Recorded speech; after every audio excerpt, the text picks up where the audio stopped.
नमस्कार. आत्ता आपण आहोत वाहगाव गावात.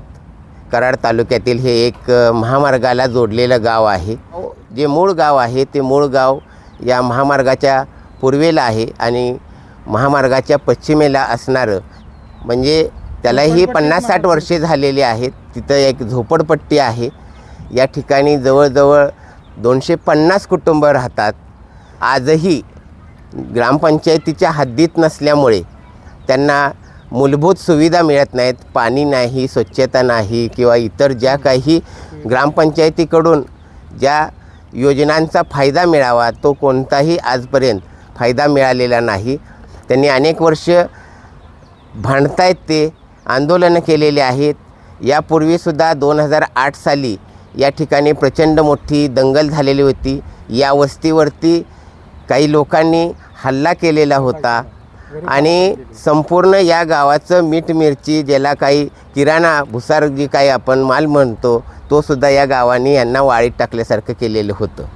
तर अशा प्रसंगातूनही हे लोक आजपर्यंत लढा देत आहेत. काही लोकांच्या इथं 2-2 पिढ्या गेलेल्या आहेत. तुम्ही सर्वजण पंचायत समितीचे गटविकास अधिकारी यांनाही भेटलेले आहेत. तर या ठिकाणच्या काय समस्या आहेत आणि तुम्ही आत्तापर्यंत कशा पद्धतीनं लढा दिलेला याबद्दल आम्हाला थोडीशी माहिती द्या. संपत जाधव बोलतो, माजी सैनिक. जवळजवळ मला आता कार्ड तुम्हाला दाखवलंच, आधार कार्ड 45 वर्षे झाली इथं राहिली. या डोंगराकडाला सगळे म्हणजे डोंगरासनं आम्ही पाणी आणत होतो अगोदर. या डोंगरासनं पाणी आणत होतो. आत्ता आम्ही स्वतः बोर मारूनशनी सोय केली ह्या 4-5 वर्ष. बरं, आणखी काय समस्या आहेत बाबा तुम्ही? समस्या म्हणजे अशा आहेत की पहिल्यांदा मूळ 7/12ला ह्या लोकांची नोंद झाली पाहिजे. बरं, 7/12ला नोंद झाल्याशिवाय कुठलंही ऑफिसर यांची दखल किंवा आमची दखल घेणार नाहीत. हे तर पहिलंच झालं. आणि त्याच्यातून जे काय मिळायचं ते सुद्धा आमच्यापासून परावर्तित होते. ते शासनानं स्वतःच्या ह्याच्यात कक्षेतनं हे राबवून या लोकांनी पहिल्यांदा यांच्या हातात 7/12चं उतारं द्यावं आणि तिथनं पुन्हा 8अचं उतारं ग्रामपंचायतीला जोडावं. आता आपण जसं म्हणताय की 7/12ला नोंद करून द्यावी, परंतु 50-60 वर्षापूर्वी तुम्ही कोणत्या गावचे रहिवासी होता? याच गावचे होता आणि तुम्ही या ठिकाणी कसे वसलात? प्रत्येक जण बाहेर गावचाच आहे. माझं स्वतःच मूळ गाव सोलापूर जिल्हा, बार्शी तालुका आणि गाव आहे बार्शी तुळजापूर रोडवर मळेगाव. या गावचा मी पहिला नागरिक. माझ्या जाग्यावरच असताना मला मतदान चालू झालेलं होतं. त्यानंतर पुन्हा इकडं आलो का आमच्याकडे दुष्काळ पडला 70-72ला. त्यावेळेला पाण्याची व्यवस्था नसल्यामुळं ह्या ठिकाणी येऊन पाणी कृष्णाबाईला आणि कोयनेला भरपूर असल्यामुळं ह्या ठिकाणी आमची आल्यावर ताण भागली आणि पोटाचा जगता पण बी होऊ लागला. आता ही जागा जी आहे ती वनविभागाची नाही आणि ग्रामपंचायतीचीही नाही. ही जागा महसूल विभागाची आहे. ती महसूल विभागाची जागा ग्रामपंचायतीच्या ताब्यात द्यावी आज असा तुम्हाला म्हणजे गटविकास अधिकाऱ्यांनी जो शब्द दिलेला आहे त्या संदर्भानं आज आपण भेटलात. तर पुढे काय झालं? पुढं ते काय म्हणले, आता गट ही ग्रामपंचायतीच्या ताब्यात जर दिलं, उद्या ज्याला आम्हाला सगळं तकलीफ आहे, आम्हाला शासनाकडं सेपरेट मिळायला पाहिजे, हे आमचं म्हणणं आहे. आणि मोदी सरकारचं पत्र येऊन सगळं 4-5 वर्ष झालं, ती दुर्लक्षाची करते. ती वन खात्याची आहे, फाट खात्याची आहे, आमच्या ह्या जाग्यात संबंधच नाही असं टोलाटोली उत्तर देऊन प्रांत आणि तहसीलदारनी बी पत्र मला दिलेत. फाट खात्या जागा आम्हाला काय करता येत नाही. गटविकास अधिकाऱ्यांनी बी पत्र दिले. ती पत्र सगळे घेऊन गेलो जिल्हाधिकाऱ्यापाशी. जिल्हाधिकारी म्हटला मी काय ते तपास करतो, 2 दिवसांत तुम्हाला पत्र पाठवतो. तसे पत्र त्यांनी पाठवून दिले. महसूल खात्या जागा आहे, आम्ही घरं बांधून द्यायला तयार आहे. या विषयावरती गेले अनेक वर्ष लढा देत आहेत ते या ठिकाणी रवी पायळ आहेत आणि एक तरुण म्हणून ते सर्व ठिकाणी पोहोचलेले आहेत. अगदी मंत्र्यांपासून ते जिल्हाधिकारी असेल प्रत्येक कार्यालयाची त्यांनी धडका दिलेले आहेत. तर या संदर्भानं आपल्याला काय कसं काय अनुभव आलेले आहेत? आता आमची तिसरी पिढी आहे. अजून आम्हाला कसले मी एवढा संघर्ष केला आहे 5-6 वर्षात, आतापर्यंत कुठलंच काम झालं नाही. नुसतं ग्रामपंचायती सरपंच दिशाभूल आमची करते ती, पण यांना गोरगरिबांना सगळ्यांना आपलं काही नियमाने अर्धा गुंठा तर जागा मिळणार पाहिजे, हीच माझी अपेक्षा. आठवले साहेब पण येऊन गेले. आठवले साहेबांनी बी सांगितलं आहे वस्तीचा आम्ही विकास करू, घरं मिळवून देऊ. परत अतुल बाबाला बी आम्ही भेटलो. अतुल बाबाच्या बी पत्राला काय त्यांनी दाद घेतली नाही. या ठिकाणी 250 कुटुंब राहतात आणि जवळजवळ 350 मतदान आहे.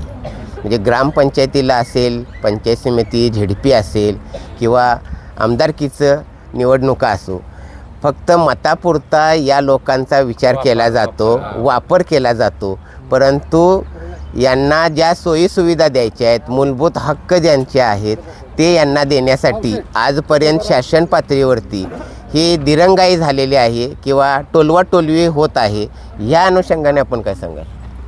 आतापर्यंत आम्ही पाण्याचे आमचं सोयी नाही, सगळं हाल चाललं आहे. आणि इकडं तिकडं पाणी आम्हाला अजून देतो मग सोयी अजून कुठलं आम्हाला मिळालेलं नाही. आणि मोर्शी बी काढलं तर मी कराडमध्ये, सातारामध्ये RTO गेलं तर, परत मुंबईला बी जाऊन आलं मंत्र्याकडं. आतापर्यंत तुम्हाला देतो म्हणून असं आश्वासन नुसतं देतात. आणि ग्रामपंचायतीला जरी गेलं तरी ठराव मागताना बी तुमचा काय इथं हक्क काय चालणार नाही, तुम्ही हायवेचं वर आहेत, तुम्हाला काय मिळणार नाहीत. ते गावठा असतं तर तुम्हाला दिलं असतं आणि तुम्ही इथले नाही असं तसं सारखं टोलू चाललं. आम्ही म्हटलं आता मतदानचा हक्क आहे आमचं, मग आम्हाला मिळालं पाहिजे आमचा हक्क आम्हाला. मग त्याच्याबद्दल तुम्हाला सोयी तुम्ही कधी ग्रामसभेत हा विषय मांडला का? मांडला होता, आम्ही गेलो होतो. पण तुमचं इथं काय चालणार नाही म्हणलं, मला दखलच घेत नाहीत. मग आतापर्यंत हो म्हणते, पण ते कागदपत्र दिले सगळं जमा करते, ते पेंटिंगलाच टाकते सगळे. म्हणजे पूर्ण आता आम्ही पाक जिल्ह्यापर्यंत कोल्हापूरला गेलं, सांगलीला सगळं आम्ही कागदपत्र सगळं पाठवलं आम्ही. आणि कलेक्टर ऑफिसला पाठवले सगळे. तेवढं पुरतं हो म्हणते. तिथंसुद्धा आम्ही सातारा जिल्ह्यातसुद्धा आम्ही मोर्चे काढलोत आणि कलेक्टरला जाऊन तिथंसुद्धा आम्ही दिले सुविधा. आम्हाला अजून आत्तापर्यंत अजून काहीसुद्धा मिळालं नाहीत. मग गोरगरीब आम्ही कसं जगायचं म्हणलं, आता हात मंजुरी काम करून खाणार. आतापर्यंत आम्हाला काहीतरी सोयी पाहिजे का नाही म्हणलं. झोपड्यातनं आम्ही खोदाई कामं करून खाणार आम्ही. आतापर्यंत आम्हाला सोयी नाही. कुठं तर आम्हाला पावसा पाण्यात आम्हाला काहीतरी घरकुलचा तर हक्क पाहिजे आम्हाला. कुठं तरी ही लावा म्हणलो आम्ही. हो म्हणते, अजून आत्तापर्यंत नाही. मग आष्टेकर साहेब होते आमच्या, आता रेशन कार्डाचं ह्याचं ते येऊन इथं सर्वे केलं त्यानं, तुम्हाला हक्क मिळालं म्हणलं. आणि गावकरीसुद्धा आले ते, परत ती सरकारी माणूससुद्धा आलं ते तलाठीसुद्धा सर्वे सगळं काढली इथली. काढूनसुद्धा आत्तापर्यंत आम्हाला अजून काहीच पोचच नाही अजूनच. आम्ही आता कसं करणार बघा. आता तुम्ही आता गट विकास अधिकारीकडे आम्ही आज गेलो होतो तहसीलमध्ये जाऊनसुद्धा म्हणलं, साहेब म्हणले BDO तुमचं काम होईल पण जरा थोडं वेळ लागेल म्हणलं. मग ते झालं तर आमचं पाण्याचं सोयी नाही म्हणलं, पाण्याचं तुमचं करतो म्हणलं बोरबीर मारून. आता इथं काय सुविधा नाहीत, म्हणजे तुम्हाला जे काही मिळायला हवं ते काही नाही. जे ग्रामपंचायतीच्या सोयी ज्या असतात ना, पाण्याचे जलशिवार वगैरे योजना, तसलं काहीच नाही. रस्त्याचं पण सोयी नाही किंवा लाईट डांबावर असतात ना, ते काहीच नाही. म्हणजे अंधारात संडासचं सोयी नाही, सगळी उघड्यावर जाते शौचालयाला. म्हणजे जी ग्रामपंचायत सोयी असते काही त्यातलं म्हणजे एक पण सुविधा असं भेटलेलं नाही. आता मतदानापुरते येतात, बाबा तुम्हाला ही करतो ते करतो आश्वासन देतात फक्त. पाण्याचं पण सोय नाही. आता उन्हाळ्यात तर पाणी नसल्यामुळे लय माणसाचं हाल होते. आता या ठिकाणची म्हणजे शिक्षणाची व्यवस्था काय, म्हणजे इथं समजा 250 कुटुंब राहतात, त्या कुटुंबात काही मुलं वगैरे असतील, त्या मुलांच्या शाळा वगैरे ती कुठं आहे? शाळेत मग गावात जातात पोरं, पण काय आता इथं राहण्याला काय जणांचं आता का पोटासाठी बाहेर जायला लागतात ना. मग हॉस्टेलला ह्याला टाकून पोरांचं शिक्षण चालू आहे आता. काही आहे की अडचण आहे म्हणून. मग तुमचं आता रोजगार वगैरे हा कुठला आहे? खोदकाम वगैरे असंच की खोदकाम किंवा मजुरी, कोणाकडं शेतात मजुरीला जायचं एवढंच. गरीब लोक मजुरी करणे. सगळे हातावर पोट असणारे या ठिकाणी लोक राहत आहेत. आणि जसं त्यांनी सांगितलं की ग्रामपंचायतीकडून अगदी एकही सुविधा मिळत नाही. जसं आपण सगळीकडं डंका पिटतो की हागणदारी मुक्त गाव वगैरे, तर आजही इथली लोक अगदी महिलासुद्धा या ठिकाणी बसलेल्या आहेत. यासुद्धा महिला जर जात असतील तर हे आपल्याला एक नामुष्कीचं गोष्ट आहे असं या ठिकाणी नमूद करावं लागेल. या ठिकाणी बऱ्याचशा महिला बसलेल्या आहेत, या गावच्याच आहेत. जवळजवळ आता यांची 60-65 वर्षे झाली असतील. तुम्ही या ठिकाणीच राहताय पूर्वीपासून? आणि मग इथं काय समस्या काय आता महिला म्हणून? आम्हाला राहायचं जागा पाहिजे, प्यायला पाणी पाहिजे, दुसरं काय नाही, तेवढंच पाहिजे. तेवढं असलं तर आपल्याला सगळं अनुकूल आहे तिथं. ती अनुकूल नाही म्हणून आपल्याला गावाकडे जागा असलं तर, घर असलं तर आम्ही इथं कशाला राहिलं असतं, आम्ही इथं कशाला येऊन राहिलं असतं सांगा. मग आता जे सकाळी उठल्यावरती आपण शौचालयाला जातो ते कुठे जातात? ती इथं डोंगराकडे जायचं वर, ती बी माणसं मागा लागते, ते दगड फेकते ते आम्हाला, येऊ नका म्हणून, इथं बसू नका, तिथं बसू नका. हा, म्हणजे प्यायला शेतात पाणी नाही, प्यायला पाणीचं कुठं चंपर चालू असते, कुठं पाणी चालू असते, तिथं जाऊन आम्ही गागर भरून आणायला होते. ती बी गागर पाणी भरून देत नाही, ओतून घेते, ती पाणी देत नाही, कपडे धुवायला देत नाही. कुठं जायचं आम्ही सांगा? आता कामाधंदा बघायचं का पोटा पाण्याचं बघायचं, काय आम्ही राहणं कामं बघायचं सांगा तुम्हीच. मग आपल्याला अनुकूल असलं तर माणूस कुठं बी करून खाऊन जगतंय का नाही? गरीब माणसं कुठं जगायचं सांगा? कुठं बी काय बी करून जागा आम्हाला द्या पाहिजे. मग आता मड पुरायला जागा देते, माणसं राहायला जागा नाही का सांगा? हां, माणसं राहायला जागा नाही, मग आता का माणसाला औषध घालून मारून टाका, मग जागा देऊ नका. जगत बरोबर आहे.